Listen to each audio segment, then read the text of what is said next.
The Great Plains of North America are one of the most volatile and unforgiving weather corridors on the face of the Earth. Extending from the Canadian prairies down to the Texas Panhandle, this vast ocean of grass is a theater of extremes. In the summer, the heat radiates off the ground at over 100 degrees Fahrenheit, and supercell thunderstorms spawn violent tornadoes with zero warning. In the winter, the blue northers sweep down from the Arctic, dropping temperatures by 50 degrees in a matter of hours and burying the land in blinding, horizontal snow. It is an environment where the wind never stops blowing, often reaching hurricane force not just during storms, but on clear, sunny days. When European settlers first arrived in this region, they attempted to conquer the landscape with the architecture they knew, square log cabins and rigid framed houses. And time again, the wind destroyed them. Roofs were torn off, walls collapsed under snow loads, and the drafty corners made the interiors freezing cold. Yet, in the midst of this atmospheric violence, the indigenous peoples of the Plains, the Lakota, the Cheyenne, the Blackfoot, and the Comanche lived in perfect safety and comfort. They did not hide in caves or build stone fortresses. They lived in structures made of nothing more than pine poles and bison skin.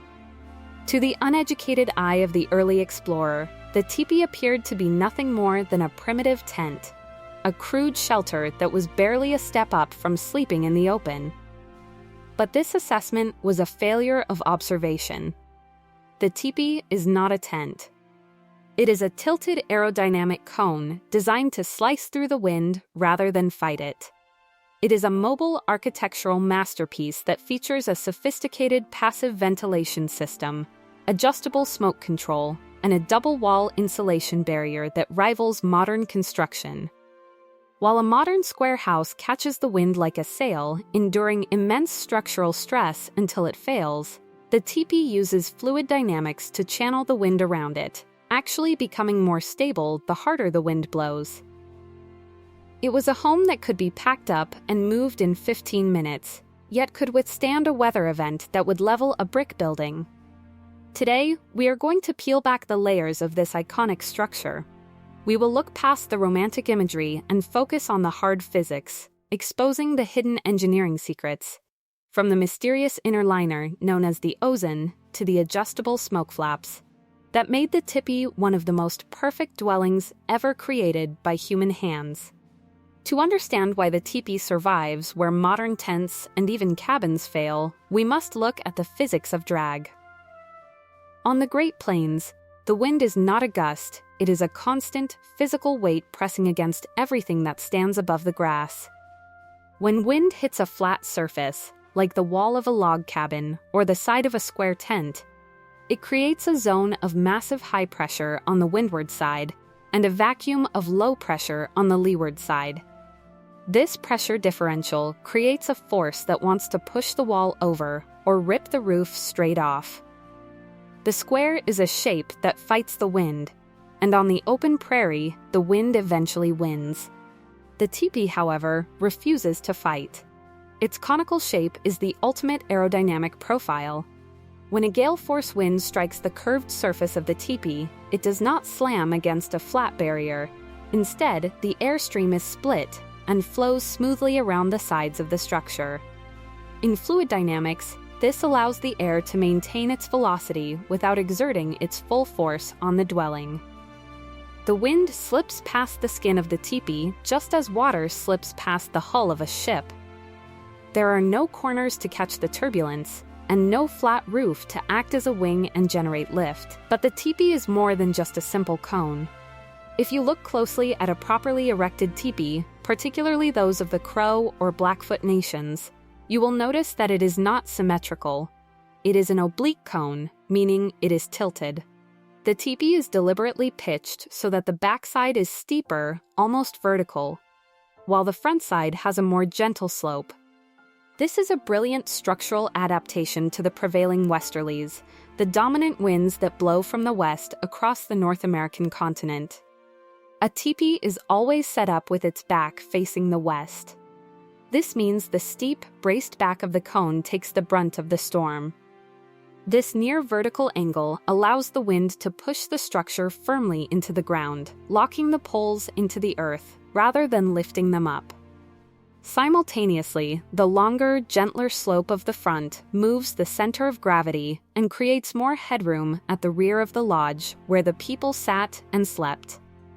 Furthermore, the structure is anchored by the cover itself. The skin is not simply draped over the poles, it is staked to the ground around the entire perimeter with heavy wooden pegs. When the wind blows against the cone, the tension travels down the skin and pulls on these pegs. Because of the conical geometry, the harder the wind blows, the tighter the cover hugs the poles, and the more rigid the entire unit becomes. While a modern tent flaps and buckles under stress, a teepee stiffens, transforming from a shelter into a singular, solid unit that uses the energy of the storm to reinforce its own stability. The aerodynamic shape of the teepee is only possible because of the specific materials chosen to build it. This is not a structure that can be built with just any wood or fabric. It requires components with very specific physical properties. The skeleton of the lodge is constructed almost exclusively from Pinus contorta, known commonly as the lodgepole pine. The indigenous peoples of the plains harvested these trees not by random selection, but through a rigorous vetting process. They needed trees that were incredibly straight, with very little taper from bottom to top, and which possessed a high strength-to-weight ratio. Once harvested, peeled, and seasoned, these poles became lighter than standard lumber, but retained a flexibility that is crucial for survival. In a heavy wind, a rigid oak beam might snap, but a lodgepole pine will flex and bend, absorbing the kinetic energy of the storm without breaking. The foundation of the teepee is formed by tying 3 or 4 of these poles together at the top to form a tripod or quadrupod. In engineering terms, the tripod is the most stable structure possible on uneven ground. Unlike a 4-legged table which creates a wobble if the ground isn't perfectly flat, a tripod anchors itself solidly on any terrain, creating a locked apex that supports the weight of the remaining poles. Leaned against it. However, the poles are useless without the cover. The teepee cover, traditionally sewn from 12 to 18 tanned bison hides, acts as a tension membrane. In modern architecture, we see tension structures in places like the Denver International Airport roof, but the Lakota and Cheyenne mastered this concept centuries ago. The heavy skin cover is not merely a blanket draped over the frame for privacy, it is a structural component that holds the entire building together. When the cover is hoisted up and wrapped around the cone, it is pinned together at the front and then staked down tightly at the base. This puts the hide under immense tension, compressing the poles inward against each other. This opposing force, the poles pushing out and the skin pulling in, creates a pre-stressed structure that is incredibly rigid. The genius of this system extends even to the fasteners. The front of the teepee, where the 2 sides of the cover meet, is held together by wooden lacing pins, but the hides themselves were sewn using sinew, the dried tendons of the bison. Sinew is a smart material that reacts to humidity. When the rains come, ordinary thread might rot or loosen, but sinew does something remarkable: it absorbs moisture and expands. As it swells, it fills the needle holes in the hide, effectively sealing them watertight. Simultaneously, the wet hide shrinks slightly, tightening the cover even further around the frame. This means that the teepee actually becomes stronger and more waterproof the harder it rains, a feat of biological engineering that modern synthetic tents cannot replicate. If you were to walk into a museum replica of a teepee today, or buy a cheap modern copy, you would likely see the wooden poles exposed all the way to the ground, with the outer skin acting as the only barrier between you and the elements. This is a fundamental error. If the first Americans had actually lived like that, they would have frozen to death in the first winter. The true genius of the teepee is not found in the outer shell, but in a component that is almost never depicted in Hollywood movies: the inner liner, known to the Lakota as the Ozan or dew cloth. The Ozan is a second wall, usually made of lighter skin or canvas, that is tied to the poles on the inside of the structure. It runs from the ground up to a height of about 5 or 6 feet, roughly the height of a standing person. When you sit inside a properly constructed tipi, you cannot see the bottom of the poles or the outer cover. You are enclosed in a cozy painted inner room. This creates a building within a building, and its engineering function is threefold, handling insulation, ventilation, and moisture with a brilliance that borders on modern HVAC design. First, let's look at insulation. By suspending this inner wall a few inches away from the outer cover, the builders created a dead airspace around the entire perimeter of the living area. In thermodynamics, we know that still air is one of the best insulators in existence. This trapped air gap functions exactly like the vacuum seal in a thermos or the gap in a double-pane window. It prevents the freezing cold of the outer skin from radiating directly onto the people sleeping inside, keeping the interior significantly warmer than the ambient temperature. Second, the Ozan is the engine of the tipi's ventilation system. A common misconception is that the outer cover of a tipi sits flush against the ground. It does not. In a properly pitched lodge, the outer skin is pegged several inches above the ground, leaving a visible gap. The inner liner, however, is sealed tight against the earth, often weighed down with rocks or heavy bedding. This arrangement creates a specific airflow channel. Fresh, cold air is drawn in under the outer cover, but because the inner liner is blocking its path, it cannot blast directly into the living space as a cold draft. Instead, the air is forced to travel upward through the gap between the two walls. As it rises, it warms up and eventually spills over the top of the liner, gently circulating fresh oxygen into the room to feed the fire without chilling the occupants. Finally, the liner acts as the ultimate waterproofing fail-safe. In a heavy driving rainstorm, even the best tanned bison hide might eventually allow some moisture to seep through, or condensation might form on the inside of the cold outer skin. Without a liner, this water would drip down the poles and onto the beds. But with the Ozan in place, any water that travels down the poles runs behind the liner. It follows the slope of the poles all the way to the earth, exiting the structure completely unseen and unnoticed. The occupants remain bone dry, oblivious to the water running just inches from their heads. This system transforms the tipi from a damp tent into a dry, climate-controlled home capable of weathering the fiercest storms. One of the most persistent problems in human habitation has always been the management of smoke. Before the invention of electric heat, an open fire was the heart of the home, essential for cooking and survival. However, in many early European dwellings, like the crofters' cottages of Scotland or the early log cabins of the frontier, chimneys were often crude or non-existent, leaving the inhabitants to live in a perpetual, lung-damaging haze. The tipi, by contrast, solved the problem of smoke extraction using the laws of physics, specifically the Bernoulli principle, to create a self-powering exhaust system that was centuries ahead of its time. The conical shape of the tipi is not just for wind resistance, it acts as a massive funnel. As we discussed with the inner liner, fresh air enters from the bottom, is warmed by the central fire, and rises rapidly towards the apex. As this column of hot air ascends, the narrowing shape of the cone accelerates the speed of the airflow. This acceleration creates a localized drop in pressure at the top of the lodge, which acts like a vacuum, sucking the smoke straight up and out of the structure with remarkable efficiency. This is the chimney effect, and it ensures that the smoke is pulled away from the people sitting at ground level. But what happens when the wind shifts? A static chimney, like those found on a cabin, can suffer from downdrafts where the wind blows the smoke back down into the house. To combat this, the tipi features a piece of dynamic engineering, the smoke flaps, often referred to as the ears.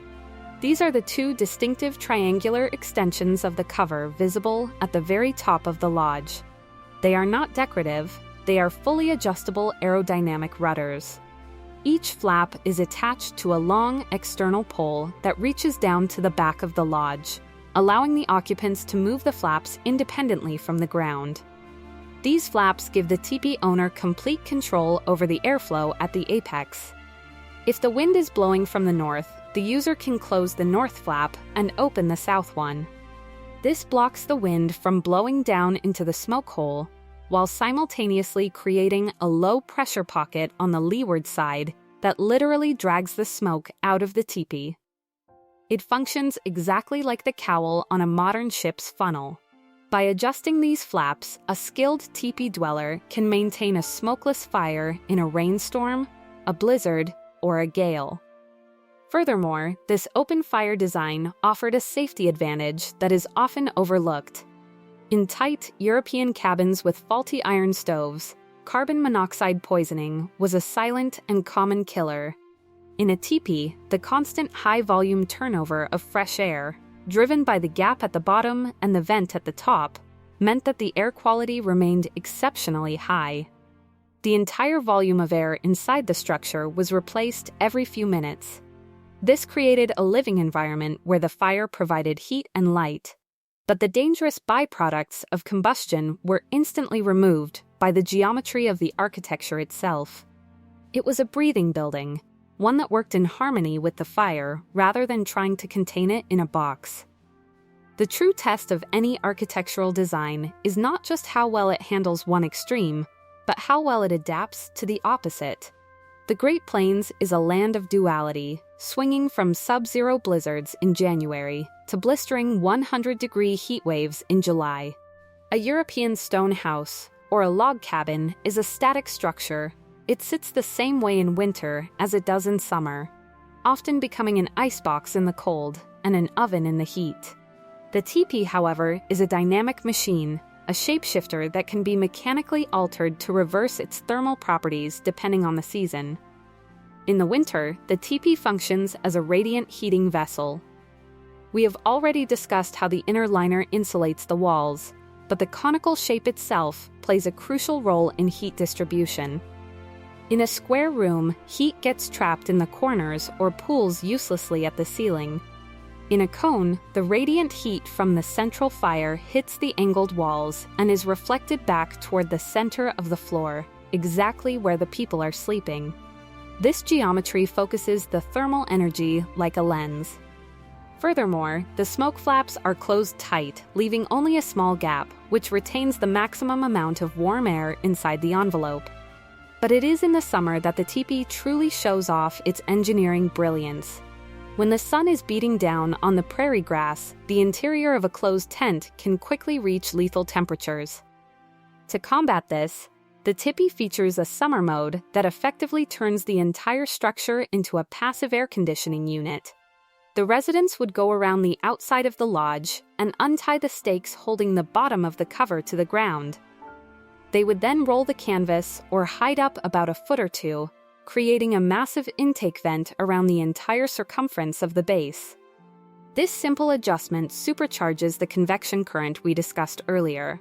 The hot air inside the teepee rises rapidly out of the wide-open smoke hole at the top. This rising column of air creates a powerful suction that pulls cool, fresh air in from the bottom through the rolled-up skirts. The result is a constant, cooling breeze that flows across the occupants even on a still day. While the air outside might be stagnant and hot, the air inside the teepee is constantly moving and recycling, keeping the interior significantly cooler than the ambient temperature. Finally, we must consider the psychological comfort of the light. Early settlers in sod houses or log cabins lived in perpetual gloom with only tiny windows to let in light. The teepee, made of translucent scraped skins, did the opposite. During the day, the sun struck the exterior, and the hides diffused that light, filling the interior with a warm, golden glow. It was a home that felt bright and alive, protecting the inhabitants from the elements without cutting them off from the sun. This combination of thermal management and natural lighting created a dwelling that was not just survivable, but genuinely comfortable in every season.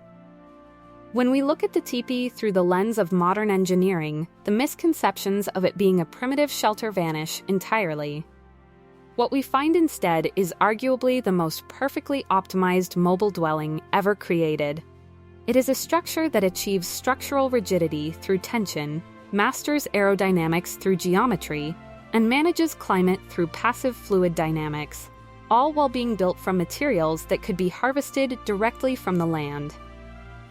In a modern world where we struggle with sick building syndrome, poor ventilation, and houses that are destroyed by the first major windstorm, the teepee stands as a lesson in architectural humility. The Lakota, the Cheyenne, and the Blackfoot did not try to overpower nature with concrete and steel. They observed the wind and the air, and they built a home that danced with them. They created a fortress of skin and wood that proved quite definitively that the most advanced solution is often the one that works in harmony with the laws of physics rather than against them.